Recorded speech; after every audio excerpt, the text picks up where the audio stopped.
به شما یک سوال داشتم. دوست. من با شوهرم به مسافر هستیم. در همین مسافر ما کار میکنیم. آیا اجازت است که همین شوهر اویلی که زن رو میگیرد؟ آیا همین جایز است گرفتنش؟ نه، اصل به اجازت کسی مال کسی را گرفته نمیشد. مالوها مال زن است. مگرم قرض گرفته میشد، مگرم اگر زن بخشد یا خودش گوید که پولی مرا گیرید، گوید در این صورت حق دارد، چون که اصلا وای مالی زن است و تامین کردن زندگی با جای خواب، با طعام، با لباس، با تعلیم، با ضرورت های زندگی مثل تامین کردن با برق، با آب گرم، اینو بر ذمه شوهر است. بنابراین الله تعالی مرد را از زن از همین جهت افضل گردانید. الله تعالی گفت که بما فضل الله، برای چی الله تعالی مرد را از زن بهتر گردانید؟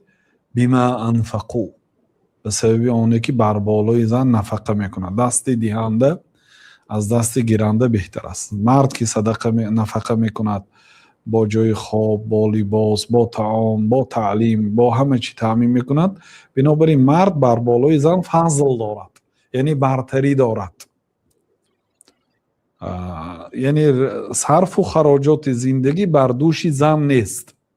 اگر رفت و زن با اجازت شوهر در وقتهای اضافگی، مثلا یا در خانهش دوزنده هست، مثلا اگرچه دختر میفروشد یا از خانهش درس آنلاینی دارد، برای دخترچه ها درس انگلیسی میدهد یا درس روسی میدهد، مثلا به همین مزد میگیرد، یا تجارتی دارد مانند حضرت خدیجه، تجارتش دیگرها، یعنی که کارگر دارد، کارها اجرا میکند، این در خانه نشسته مثلا اداره میکند، این پول دارد.